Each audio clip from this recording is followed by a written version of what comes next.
Voilà, donc là j'ai le cours enregistré. J'ai calculé l'ancienneté en utilisant la formule DATIF, la date la plus ancienne, la date du jour qui est aujourd'hui et le Y qui représente l'année. Pour l'exercice sur aujourd'hui, nous allons voir la fonction si et voir un peu les filtres. Donc la fonction logique si, les filtres et revoir les tableaux croisés dynamiques. Donc pour les filtres, vous aviez une page qui a écrit filtre et je vais peut-être vous laisser. Je vais faire le premier exercice. Ça c'est ce qu'on appelle la mise en forme conditionnelle. C'est-à-dire, lorsque vous trouvez une question, vous aurez le feu vert.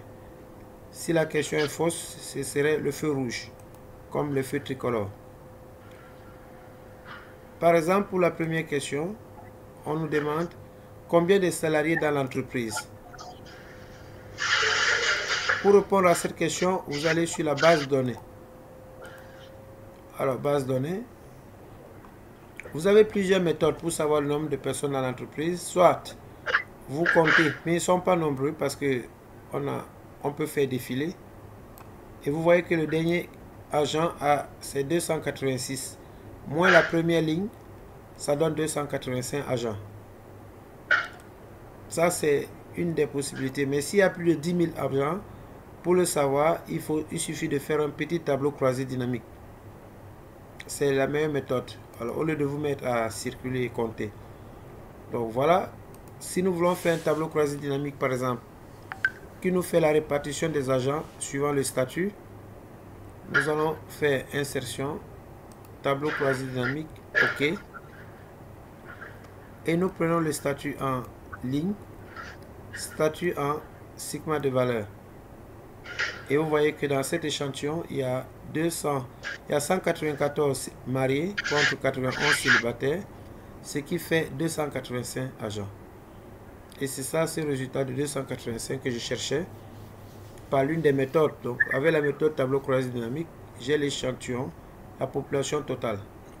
Et je reviens sur le filtre et je marque ici 285.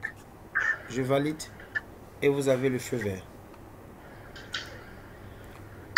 Donc, je peux laisser le tableau à quelqu'un, pour un volontaire, pour compléter les 3 prochaines cases. Et puis, c'est soit vous passez par les tableaux croisés dynamiques, soit vous passez par des filtres. Donc, on pouvait aussi faire des filtres. Alors, je peux passer par la méthode des filtres. Alors, qu'est-ce que les filtres en Excel? Vous avez des filtres simples, les filtres élaborés, les filtres date, les filtres chronologiques, etc. Il y a plusieurs types de filtres.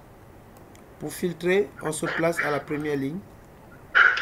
À partir du menu Accueil, vous avez trié et filtré et vous avez filtré. Alors là, ayant mis le filtre, je pouvais prendre donc le champ qualification par exemple. Il y a 4 types de qualification. Je désélectionne et je choisis agent. OK. Tout à fait sous l'écran, vous lisez le résultat. La machine vous dit le nombre total d'agents dans l'échantillon. Il vous dit 19. Alors à mon niveau, je vois 19 sur 285. Donc je sais qu'il y a au total 285 agents. Donc à partir des filtres, vous pouvez déterminer, vous pouvez trouver les exercices qui sont au niveau. Vous pouvez utiliser les filtres pour compléter ce tableau. Donc exercice d'application, je vais laisser Monsieur Malik essayer de faire dans la deuxième question. Combien de femmes cadres supérieures? Donc vous prenez vous prenez la commande, le contrôle de l'écran. Bon, je vais voir si je vais vous donner la possibilité de le faire. Je n'ai pas la base d'hier, je n'étais pas là hier. Ah, vous n'étiez pas là hier. D'accord. La base a été envoyée par mail. Donc, on peut vous envoyer ça. On peut vous faire un forward de la base. Sinon, je laisse donc le micro à quelqu'un d'autre pour prendre Je vérifie si j'ai... Oui, vous avez la possibilité de prendre de prendre la parole, d'organiser.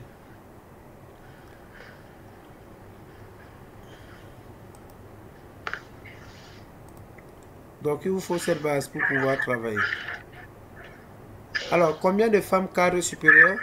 Il y a deux filtres. Il y a un filtre sur le sexe pour savoir dans, les femmes. Et un filtre sur la modalité de... C'est-à-dire au niveau de... Donc, il y aura deux filtres. Un filtre sur le sexe, puisqu'on parle de femmes, masculin, féminin, donc on va prendre les femmes. Ça, c'est le premier filtre. Et un deuxième filtre sur la qualification, parce qu'on parle de cadre supérieur. Donc, dans la qualification, vous avez cadre supérieur. Donc, on va filtrer la qualification et le sexe. Ce qui donne donc dans la qualification, ici, je désélectionne tout et je prends juste les cadres supérieurs. OK. Là, vous voyez, il a filtré uniquement les cadres supérieurs. Mais les cadres supérieurs, mais on cherche uniquement les femmes, pas les hommes. Donc, dans le sexe aussi, vous désélectionnez tout et vous prenez les femmes. OK. Vous regardez sous votre écran, vous avez le résultat lisible, tout à fait sous l'écran. À mon niveau, c'est 12. Donc, je rentre sur l'exercice, sur les filtres. Et je saisis ici 12. Si je valide feu vert, ça veut dire que la réponse est juste. Je ne sais pas si vous suivez. Oui, oui. Voilà, donc la troisième question. Combien de salariés de catégorie 4 dans l'entreprise sans les 4 sup? Donc là, c'est les filtres, c'est ce qu'on appelle les filtres multicritères. On peut faire filtre sur une colonne X. Vous enregistrez ou pas? Oui, le cours est enregistré, monsieur. D'accord. Donc, la troisième question, je peux vous laisser faire. Combien de cadres dans l'entreprise? Par quelle méthode? Par la méthode des filtres. Oui, à vous, oui, c'est les filtres, puisqu'on est dans la partie filtre. Ah, monsieur? Oui, pas les filtres. Pas les filtres. Oui, pas les filtres. Excusez, mon micro était éteint. Pas les filtres. Je vais essayer de prendre la main. Ok. Merci.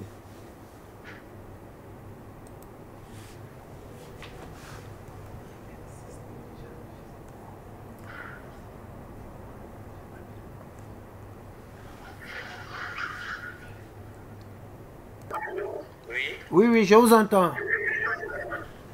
On a dit sans les cadres supérieurs. Exact. Ok, c'est le contraire alors, sans les cadres supérieurs. Ok. Oui, le base de données, vérification.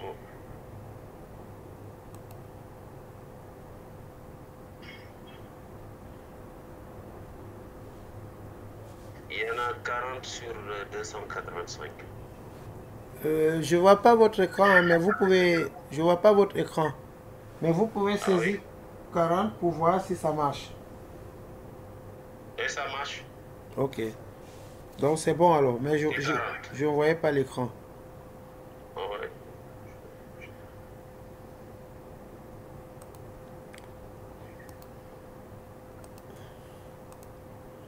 Alors je vais essayer de mettre 40 pour voir si ça marche. Exact. Donc exercice d'application, je vais vous laisser faire sa tête reposée. Les questions sont presque les mêmes. Sauf la question... Mais est-ce qu'on peut pas faire par la méthode du tableau croisé dynamique? Oui, bien sûr, en mettant un filtre. Vous essayez de faire, vous pouvez le combien de cartes, vous pouvez le faire. Mais il faudra songer à un filtre parce que c'est un tableau croisé qui va prendre tous les enregistrements. Maintenant, il y a une exception, c'est la condition, c'est sauf les cartes sup. Et dans la liste, donc, vous devez décocher les cartes sup. Vous pouvez essayer avec le tableau croisé dynamique. J'y vais alors. Oui.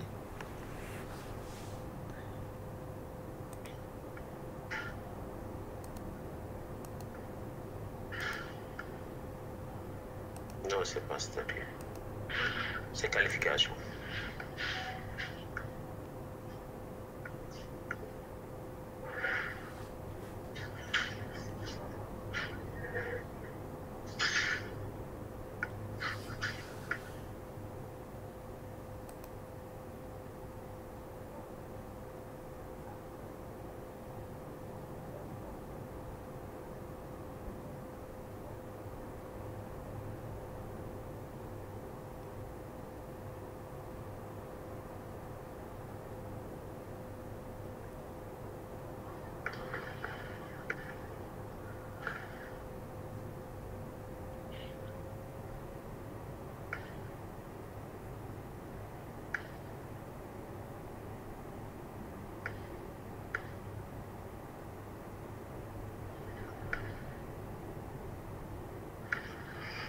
dans filtre.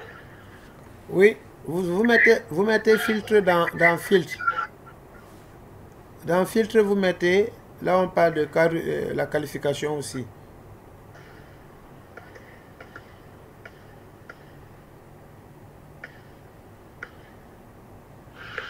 Voilà, donc la condition c'est sauf les cadres sup. Donc, vous devez cocher tout sauf les cadres sup.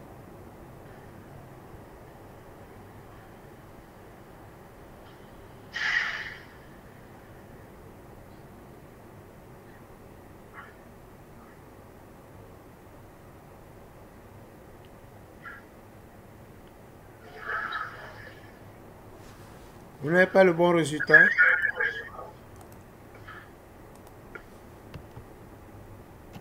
Alors, je vais le faire pour voir rapidement. Mais il faut filtrer. Non, mais c'est bon. Attendez, c'est ça qui n'est pas bon. Il faut filtrer juste les cadres. Voilà. Il faut filtrer. Quand vous dites juste dans les cadres supérieurs, les autres en font pas. C'est bon? J'ai pas vu. Voilà, vous avez, oui. Vous avez les 40. Oui.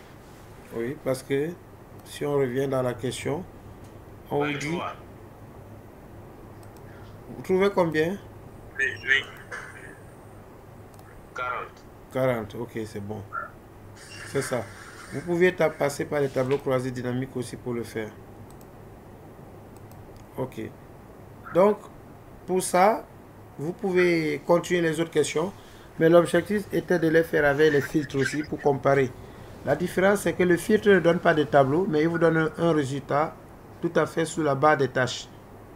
Alors que les TCD vous donnent des tableaux de synthèse. Donc pour cet exercice, je crois que c'était l'objectif, c'était les TCD, les tableaux croisés dynamiques et les filtres. Pour aujourd'hui, j'ai préparé un exercice qui parle des fonctions logiques.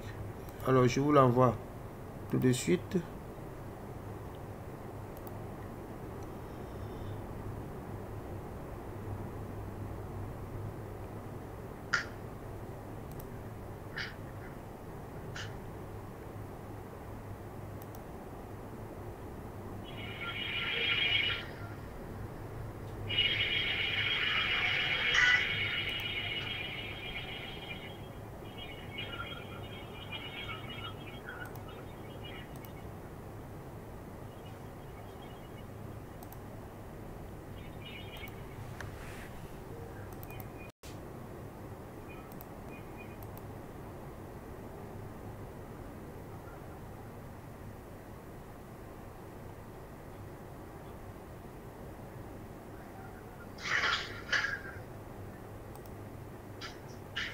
Voilà, donc je vous ai envoyé un exercice qui parle des fonctions, de la fonction si.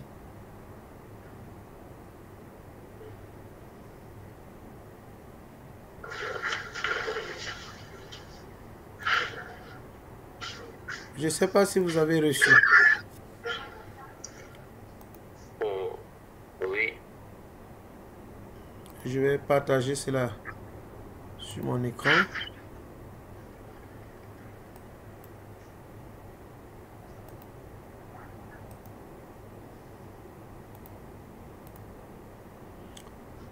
Donc, ici,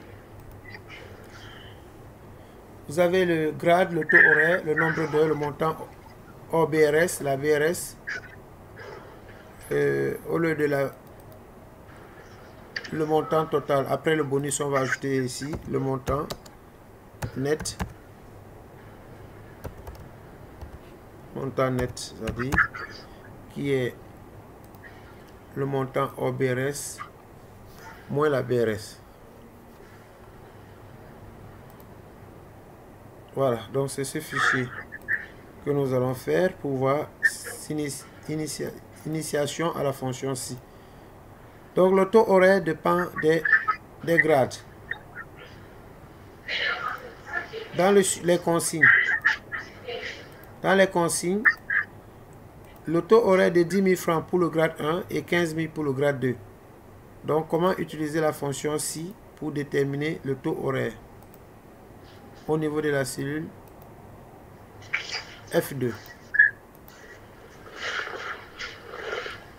Là, nous allons passer par les générateurs, c'est-à-dire la fonction fx. Avec la fonction fx, vous avez si. OK. Donc, la fonction si admet 3 arguments.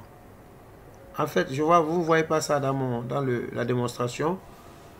Parce que je crois que c'est bloqué au niveau de Google Meet. Les fenêtres. Certaines fenêtres ne sont pas affichées. Donc, je vais peut-être l'écrire à la main. Donc, pour la fonction si, je disais, soit vous mettez égal si en ouvrant une parenthèse. Lorsque j'ouvre une parenthèse, vous voyez que cette fonction admet 3 arguments. Le test logique, la valeur si vrai, point virgule, la valeur si faux. Ici, on nous a dit si le grade, donc le grade c'est au niveau de la cellule E2. Si E2 égale 1, si E2 égale 1, point virgule, 10 000. Son taux horaire c'est 10 000. Point virgule, sinon 15 000. Donc voilà un exemple basique pour utiliser la fonction si. L'exemple le plus simple. Et après, vous fermez la parenthèse et vous validez. Automatiquement, il vous donnera le taux horaire pour le premier agent. Et en faisant double-clic, on aura le montant pour tous les agents.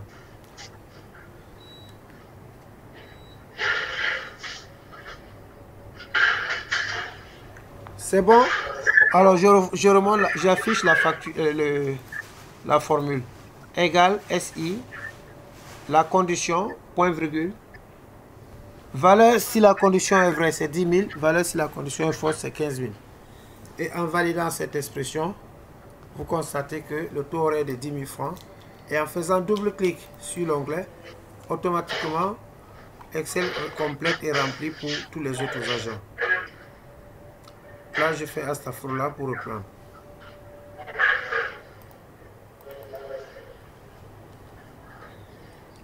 Donc, voilà notre fameuse fonction ci qui va donc rapidement résoudre les problèmes de conditions. Et cette fonction s'utilise aussi pour la moyenne. Par exemple, si la moyenne est supérieure ou égale à 10, on dit admis, sinon ajourné. Et sur 3000 étudiants ou 4000, nous avons le résultat qui s'affiche automatiquement. Si c'est bon, je continue par le montant OBRS.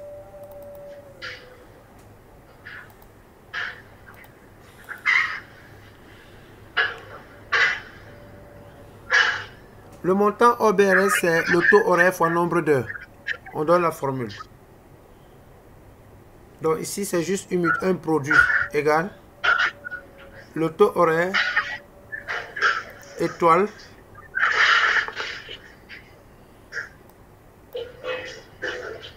ce téléphone.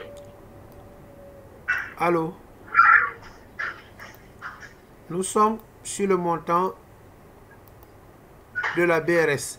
C'est le taux horaire multiplié par le nombre d'heures. Il n'y a aucune condition avancée ici. Donc la condition c'était au niveau du taux horaire. Le montant de la BRS c'est le montant OBRS, c'est taux horaire fois nombre d'heures. Donc rappelons pour Malik que la BRS est une taxe qui est applicable en général aux prestataires, qui est de 5%. Donc c'est ce qu'on appelle le BRS, bordereau de reversement à la source. Et nous calculons donc le montant OBRS, c'est fait le taux horaire multiplié par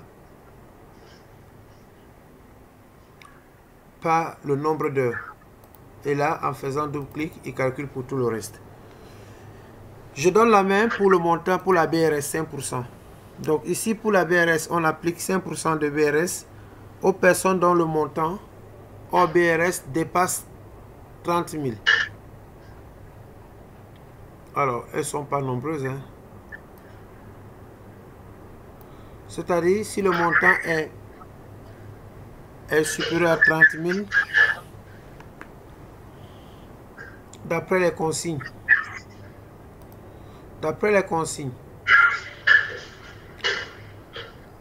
BRS égale à 5% du montant si le montant dépasse 30 000. Sinon, 0. C'est-à-dire, si le montant de l'argent est supérieur à 30 000, alors... Concrètement, c'est supérieur à 25 000, je pense. Oui, c'est 25 000. Non, ça c'était fictif. Et là, vous voyez que... Oui, là c'était fictif, ça n'a pas augmenté. C'est pas... Oui. Mais en réalité aussi ici, on va changer parce que personne ne va payer la BRS dans ce sujet. Je vois que tous ont des montants supérieurs à 25 000. Tous vont payer. Donc, il n'y aura pas d'écart. Donc, si nous admettons que pour le premier, au lieu de 30 heures, nous mettons 2 heures, on va changer un peu le sujet pour qu'il ait un peu un sens. 2 heures, il aura 20 000. Le deuxième, au lieu de 15 heures, on met 1 heure. Le troisième, au lieu de 13 heures, on met 3 heures. Non, on met 2 heures aussi. On met 1 heure et demie. 1,5 pour que le sujet est quand même... Voilà. Donc, si on applique la fonction ci, on verra que les 3 premiers ne vont pas payer de BRS. Et effectivement, pour rentrer dans l'ordre, au lieu de 30 000, on met 25 000 parce que c'est ça la règle, c'est 25 000 et non 30 000. 25. Voilà, donc j'ai changé un peu le sujet. J'ai mis le sujet à jour. Alors dans ce cas de figure, nous voyons que les 3 premiers, j'ai modifié les horaires, donc nous ne vont pas payer. Alors, pour appliquer la formule, on mettra égal SI, en parenthèse, le montant hors BRS, c'est H2. Si H2 supérieur et supérieur, c'est le signe mathématique supérieur. H2 supérieur, copier. C'est où avec le clavier? Comment? Sur le clavier. Oui. Ça dépend de votre clavier. S'il est américain, il faut jongler et voir où se trouve le dessin de cette touche en combinant avec Alt ou Alt-GR. Si c'est AZERTY, alors il faudra regarder le clavier, toujours, et voir le dessin dans les dessins, parce que il y a des touches qui ont 2 fonctions en blanc. Vous regardez sur votre clavier, parce que les claviers divergent. Comme le mien n'a pas cette touche sur le clavier, mais il y a des raccourcis. Sinon, la meilleure méthode, c'est de savoir la table des caractères. Il faut l'afficher et prendre votre touche. Comme ici, en regardant mon écran, vous allez voir la table des caractères affichée. Ah non, ça ne s'affiche pas, vous ne voyez pas. Vous faites la recherche, vous aurez table des caractères. Dans rechercher, vous tapez table. Et la table des caractères s'affiche. Et elle vous permet d'avoir toutes les touches, toutes les combinaisons. Voilà, donc ici, vous prenez supérieur à 30 000 point virgule. Dans ce cas de figure, il faudra donc multiplier ce montant. Si c'est supérieur à 30 000, on multiplie ce montant par 5%. Sinon, c'est 0. Et vous pouvez faire l'effet... Oui, on a pris finalement... Oui, 25 000, pardon. C'est 25 000 et non 30. On a pris la norme. Si c'est supérieur strictement à 25 000, on fait H2 multiplié par 5%. Et là, comme je n'ai pas d'étoile dans mon clavier, j'utilise la table des caractères. Étoile 5%.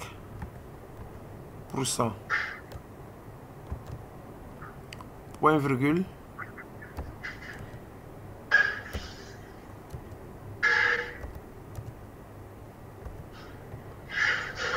Alors, je cherche le point virgule ici. Virgule. Voilà, sinon 0. Donc, effectivement, la fonction ci va réagir. Supérieur à 25 000, H2 fois 5%, sinon 0. Nous voyons bien que c'est 0 parce que celui-là n'a pas un montant supérieur à 25 000. Double-clic, les 3 premiers n'auront pas de BRS. Mais tout le reste, il y aura une BRS.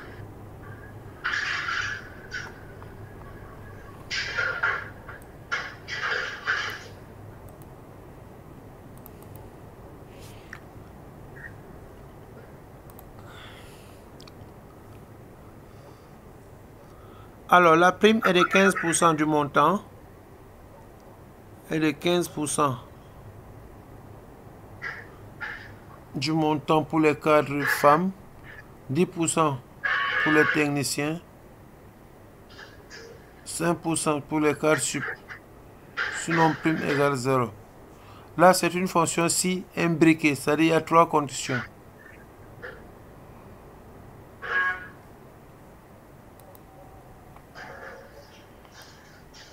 Donc pour la BRS, on n'a pas compliqué. Hein. On a dit BRS égale à 5% du montant. Non, le bonus, pardon, le bonus. Le bonus égale à 5% du montant hors BRS.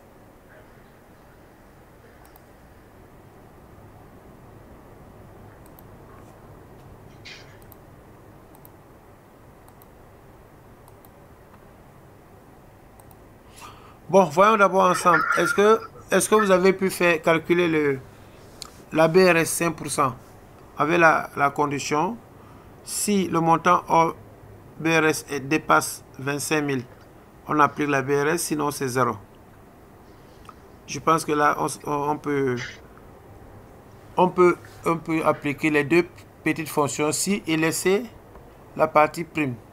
Parce que prime et bonus sont des fonctions un peu avancées. Donc, laissons prime. Je propose qu'on laisse prime jusqu'au cours prochain. Ça vous permet de digérer donc pédagogiquement la fonction ci avec deux paramètres.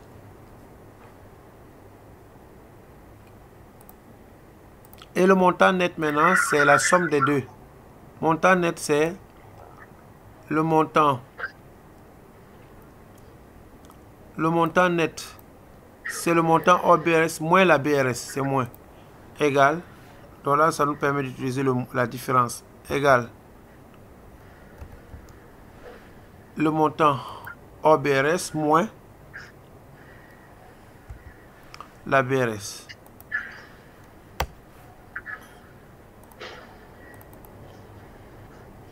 Voilà, donc ça c'est une petite simulation qui avait la fonction ci, qui a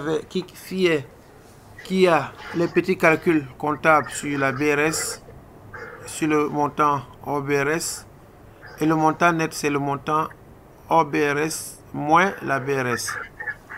Le reste des questions ici concerne les tableaux croisés dynamiques. Alors là, on peut nous dire de regrouper le montant net par sexe pour savoir combien au total on peut payer. Quel est le salaire au total des femmes et des hommes. Le montant net par service. Donc on peut faire plusieurs tableaux croisés dynamiques ici avec 2 variables, avec 3 variables. L'objectif maintenant c'est de s'entraîner sur les TCD avec cet exercice. Donc vous pouvez donner un TCD, on le fait avec l'exercice. Autre chose pour cet exercice de fonction avancée, c'est la recherche verticale. C'est-à-dire, si on donne un identifiant, qu'on puisse avoir le nom de la personne, son service, le sexe, le grade, le taux horaire, le nombre d'heures, le montant hors BRS. On va enlever ici la dernière ligne qui parle de grade. Donc, si vous êtes prêts, on va introduire un peu la notion de recherche verticale. C'est des fonctions matricielles. On peut avoir un échantillon comme ici, ces agents. Il suffit de saisir son matricule dans la case correspondante pour avoir tous les renseignements sur l'agent. Donc on va faire une relation entre deux feuilles, une consolidation. À partir de l'identifiant de l'agent, qu'on puisse avoir son nom automatiquement, son service et tous les renseignements le concernant en bleu. c'est la recherche verticale. Et la recherche verticale est une fonction matricielle qui comprend 4 arguments. Pour cela, il faut automatiser d'abord votre fiche. Comment l'automatiser? C'est-à-dire à partir de l'identifiant, mettre une liste déroulante au lieu de saisir à chaque fois des identifiants. On va faire la liaison entre la cellule qui contient l'identifiant et la liste qui se trouve dans la feuille agent. Comment ça se fait concrètement? On se positionne dans la cellule C2. À partir du menu données, vous avez validation des données. Et dans la petite fenêtre qui va s'afficher, dans l'onglet autorisé, vous prenez liste. Et dans source, on pointe sur la table et on sélectionne la colonne agent, c'est-à-dire la colonne A. Entièrement, Excel va sélectionner la colonne A et lorsque je retourne, vous voyez que la liste est déjà... Est-ce que vous pouvez reprendre? Oui, bien sûr. Alors j'annule ce que j'ai fait. Voilà. Donc premièrement, pour ajouter la liste de données de la cellule C2 composée des identifiants de la feuille agent, on se positionne dans la cellule en question et à partir du menu données, après formule, vous avez données. À partir du menu données, vous avez validation des données. Dans validation des données, vous avez autorisé, vous prenez liste. J'ai pas vu autoriser. Alors, revoyez la fenêtre validation des données. Vous aurez la fenêtre est écrit validation des données. Option. Oui. Vous avez option, message de saisie, alerte d'erreur. Vous avez dans option, il y a une case où c'est écrit tout. Attendez.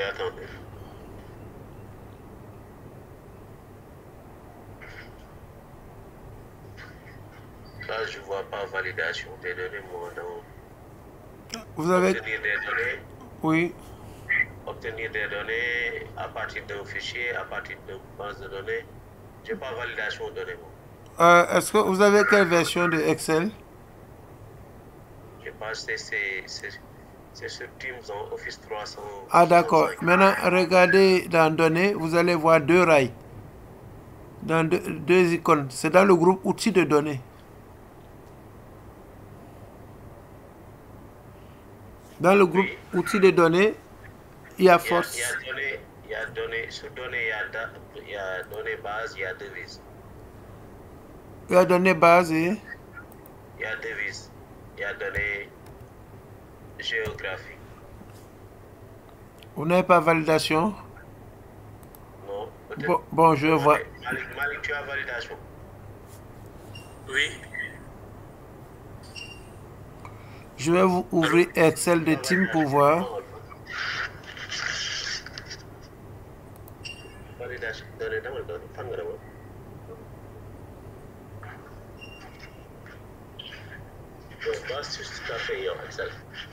Attendez.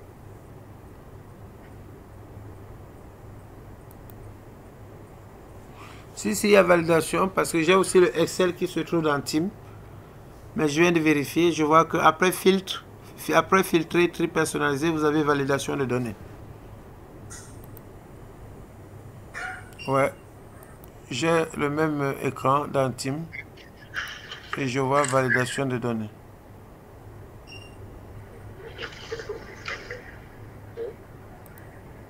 Il faut